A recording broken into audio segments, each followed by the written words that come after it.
Salam sejahtera, kami daripada Kumpulan 8 ingin membentangkan jurnal refleksi kami. Berikut merupakan ahli-ahli Kumpulan 8. Bismillahirrahmanirrahim. Nama saya Muhammad Ashraf bin Zuraihan, nombor matriks A216419, dan saya akan mulakan sesi pembentangan jurnal refleksi ini dengan pengenalan. Kita lihat pada poin yang pertama, iaitu penulisan jurnal refleksi ini pada dasarnya bertujuan untuk melaporkan setiap langkah gerak kerja serta proses yang telah kami sekumpulan lalui sepanjang menyiapkan kertas kerja yang bertajuk kesan media sosial terhadap kesihatan mental remaja. Tengok poin yang kedua, iaitu tugasan ini dijayakan hasil sinergi kerjasama seramai 10 orang ahli yang terdiri daripada 8 pelajar lelaki dan 2 orang pelajar perempuan. Jadi memandangkan bilangan yang agak ramai, kami membahagikan setiap komponen jurnal secara sistematik dan adil agar objektif tugasan dapat dicapai.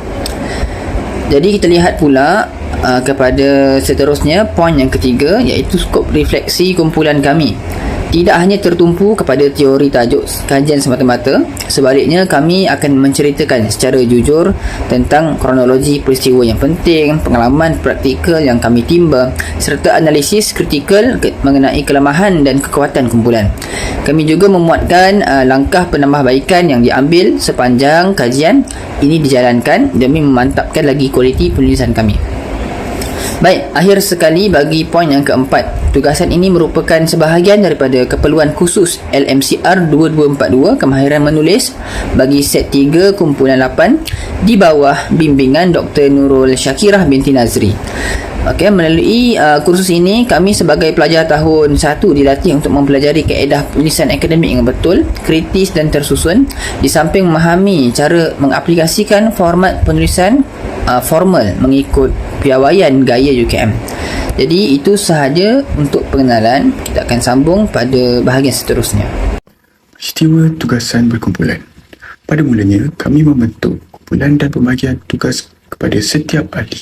Selepas kumpulan dibentuk, kami terus mengagikan tanggungjawab secara adil kepada setiap ahli kumpulan supaya masing-masing jelas dengan peranan yang perlu dimainkan. Seterusnya, kami juga menjalankan perbincangan bersama untuk memilih tajuk yang sesuai. Semasa perbincangan, kami bertukar-tukar idea dan melakukan sedikit kajian awal sehingga mencapai kata sepakat untuk memilih satu tajuk yang paling relevan. Akhir sekali, kami bekerjasama menyiapkan jurnal dan juga poster akademik. Berkat komited dan kerjasama daripada setiap ahli kumpulan, gerak kerja kami menjadi lebih teratur dan tugasan juga dapat disempurnakan dengan baik. Okay, Assalamualaikum warahmatullahi wabarakatuh. Nama saya Muhammad Ridwan Aziz bin Muhammad Nawi, nombor matrik A216626. Saya akan membentangkan peristiwa 2, iaitu proses penulisan jurnal kami. Okay, langkah pertama, kumpulan kami akan mencari bahan rujukan. Kami memfokuskan carian kepada sumber akademik yang sahih dan boleh dipercayai, terutama daripada jurnal ilmiah dan buku rujukan yang berkaitan. Okey, yang kedua, seterusnya maklumat berjaya dikumpulkan. Kami akan mula menyusun draft penulisan. Kami memastikan setiap isi disusun dengan kemas dan mematuhi sepenuhnya format penulisan akademik yang telah ditetapkan. Akhir sekali, kami akan membuat semakan secara menyeluruh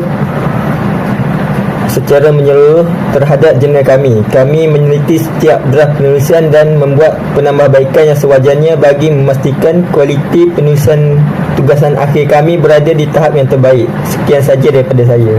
Okay, terima kasih. Assalamualaikum dan selamat sejahtera. Nama saya Ahmad Faiz Fuad bin Azmar, nombor matris A216227.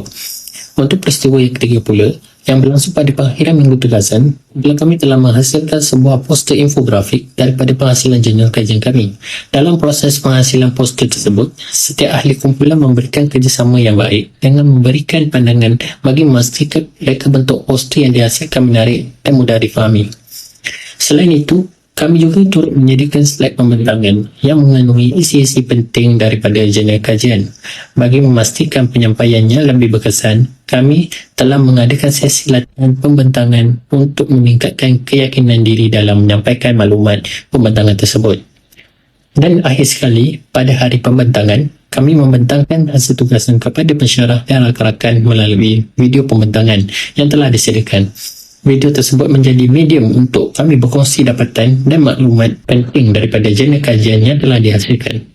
Itu sahaja daripada saya. Antara pengalaman yang saya dan kumpulan saya perolehi dalam kursus ini, yang pertama ialah kami dapat mengetahui bagaimana cara untuk menulis dengan format dan akademik. Hal ini kerana dengan kami belajar dalam kursus ini, kami dapat menyusun hujah secara logik, menggunakan laras bahasa yang objektif serta mengelakkan penggunaan bahasa fasar. Pengalaman ini sangat bernilai untuk mematahkan cara kami berfikir dan mengekspresikan idea dalam bentuk penulisan struktur yang diiktiraf di peringkat universiti. Yang kedua, kami juga dapat mengetahui bagaimana cara untuk membuat citation dan rujukan yang lebih sistematik. Hal ini dengan kami belajar dalam kursus ini, kami dapat mempelajari bagaimana untuk kami membuat format dengan betul dan tepat.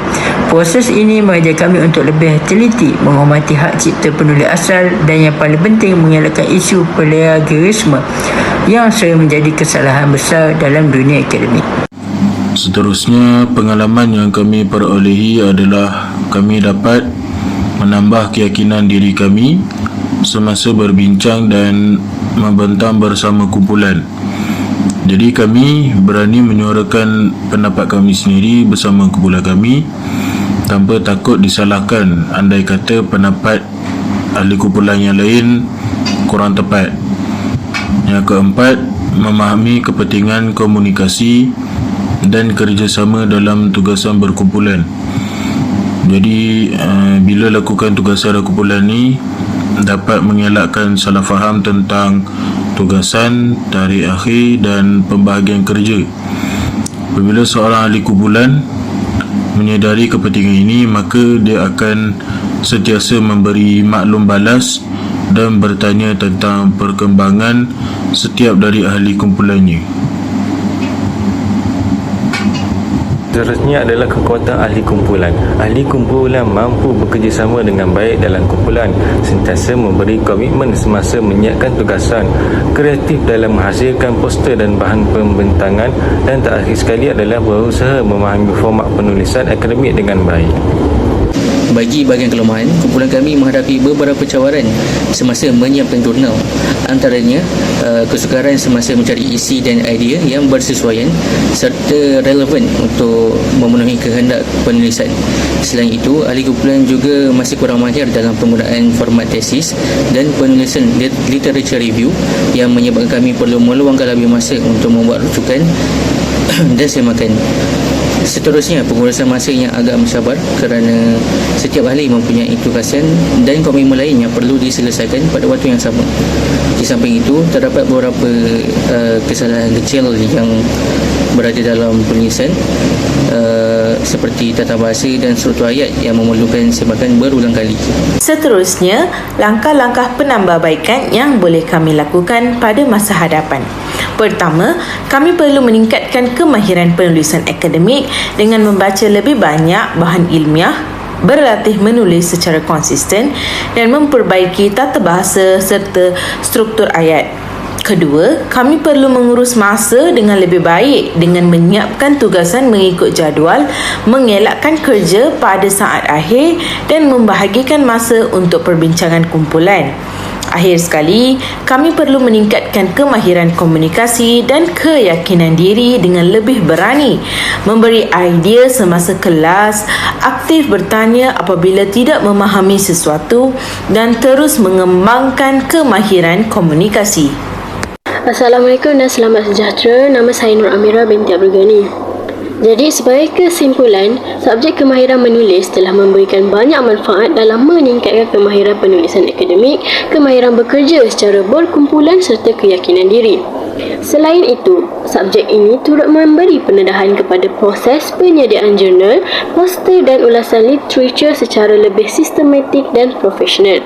Pengetahuan serta kemahiran yang diperoleh bukan sahaja membantu dalam pembelajaran di universiti, malah dapat diaplikasikan dalam dunia pekerjaan pada masa hadapan. Sekian, terima kasih.